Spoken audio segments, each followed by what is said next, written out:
Iniciamos o terceiro e último bloco do programa Entufata aqui na TV Beltrão, falando sobre o câncer de próstata. E por isso estamos conversando com o Dr. Arlindo Serena. Pergunta, Dr. Arlindo Serena, o câncer de próstata, qual é o tratamento? E ele tem cura?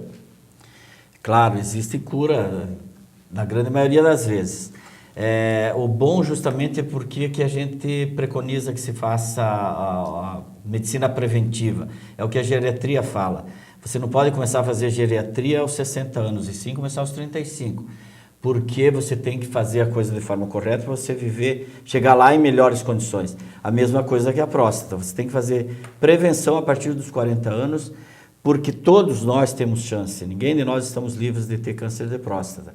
Todos nós, homens. A diferença de quem faz a prevenção é que se tiver, vai pegar no início. E a chance de cura sempre é praticamente 100%. Como é que você trata o câncer de próstata? Existem várias modalidades de tratamento. A mais segura e a que tem maior possibilidade de cura sempre é a cirurgia, mas nem sempre está indicado cirurgia.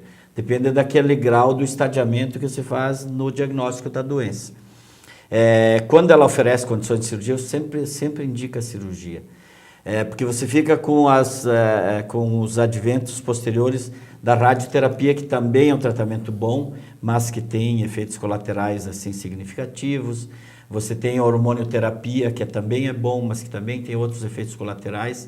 E que a cirurgia não tem grandes efeitos colaterais. Ela tem um índice de impotência, por exemplo, menor que a radioterapia, bem menor, de 3 a 5% dos pacientes ficam impotentes, mas que é uma impotência que tem tratamento posterior.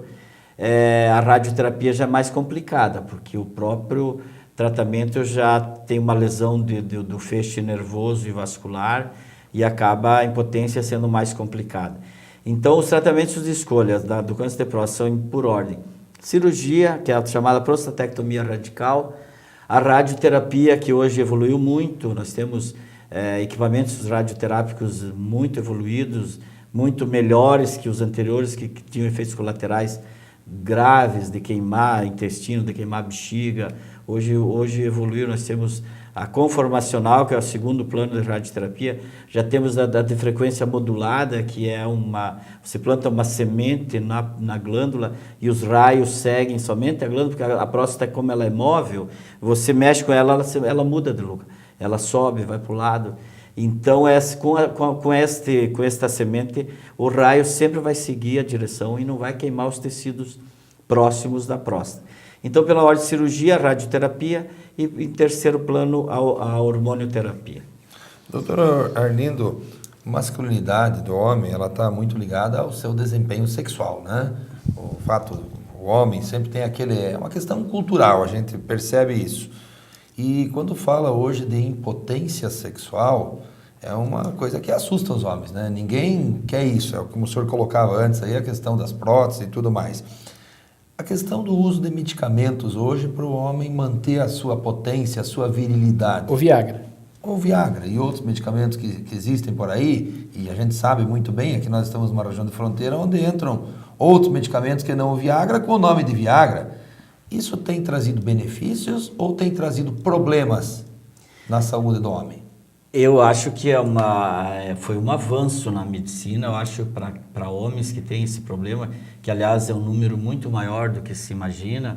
Nós que trabalhamos nessa área sabemos, nós temos assim, por exemplo, impotência existem vários aspectos, você tem que avaliar a impotência, seria um tema assim mais de uma decorrência maior, um tempo maior, porque você teria que fazer uma classificação em primeiro lugar. O tipo de impotência, se é orgânica, se é psicogênica, se é mista.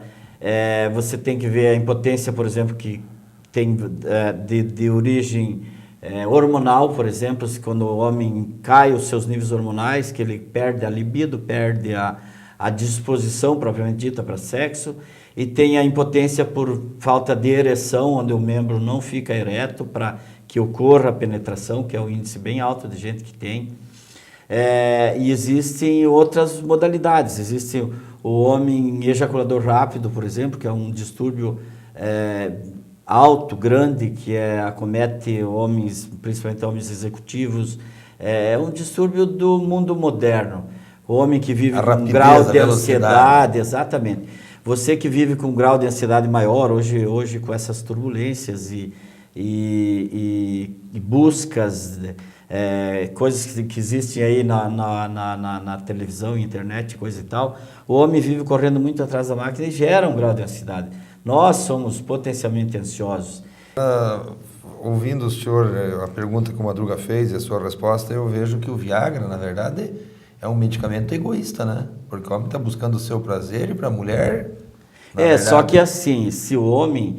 o Viagra, que foi um grande avanço na medicina, eu falava antes, porque ele veio resolver um problema sério de ereção que boa parte dos homens tem. E se o homem tiver uma ereção boa, isso gerava muitas vezes rompimento de casamentos por causa da questão sexual, que o homem não conseguia mais ter ereção, não tinha possibilidade de colocação de prótese peniana, essas coisas. E o Viagra, que foi o primeiro dos vários medicamentos que surgiram aí, foi o primeiro a surgir na década de 90, lá por 98, por aí, veio a resolver um problema, grande parte desses problemas. Então, se o homem está bem, a mulher também se realiza melhor. E o Viagra pode trazer efeitos colaterais? E quais são, se traz efeitos? Eu tenho minhas dúvidas se tem efeitos colaterais. Quando foi lançado o Viagra, houveram muitas mortes. Estudos também, né? Exato. Houveram muitas mortes, muitos acidentes de infarto e coisas cardiológicas relacionadas ou ligadas ao uso do Viagra. O que acontece é que nós temos que avaliar o seguinte: o ato sexual por si, ele gera um esforço físico grande. O homem, para realizar um ato sexual bem executado, bem realizado, ele faz muito esforço. Então existiam homens, senhores de mais idade, por exemplo, que faziam anos que não conseguiam mais ter uma ereção e uma relação sexual. Com o advento do Viagra, eles passaram a ter essas relações normais e, de repente, ali abusaram mais, talvez, por esforço físico do que por ação direta do Viagra. O que sabe-se que esses produtos aí são vasodilatadores coronarianos. Como que surgiu o Viagra? Estava se estudando um medicamento para dilatar as coronárias. E usaram o sildenafil, que é o Viagra, e quando começaram a usar, perceberam que ocorria ereção. E perceberam que ele libera óxido nítrico, né? O óxido nítrico em grandes concentrações, tanto nas coronárias quanto no pênis, mas em muito maior quantidade no pênis. Uhum. Por isso que ocorre o fenômeno da vasodilatação e a ereção. E daí que passou... Então, o Viagra, teoricamente, ele é um medicamento que ele dilata as coronárias e não fecha.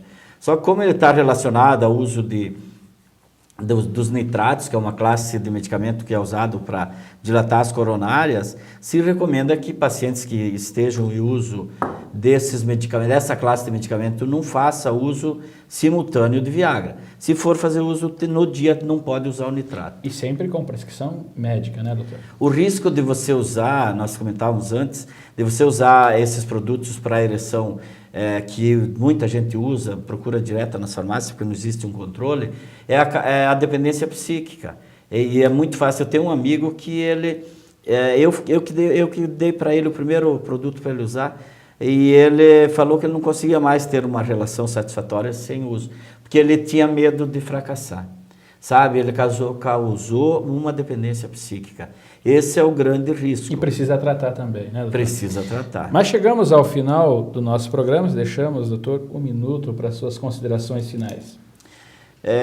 Eu quero agradecer aqui, de público, ao convite do Madruga, do Celesc, dizer para vocês que a gente está investindo bastante na TCK Clínicas, estamos trazendo mais profissionais justamente para oferecer um trabalho diferenciado nessas áreas da urologia, da impotência, que tem a questão da reposição hormonal, que a gente não falou, numa outra oportunidade podemos fazer, que é uma coisa muito importante, que muita gente está buscando, que tem uns trabalhos interessantíssimos aí na atualidade sobre a reposição hormonal, a importância na prevenção do câncer de próstata, na prevenção do infarto do miocárdio e no aumento da longevidade. Isso são benefícios, além da melhora da qualidade de vida, do performance sexual, do ânimo, da psique.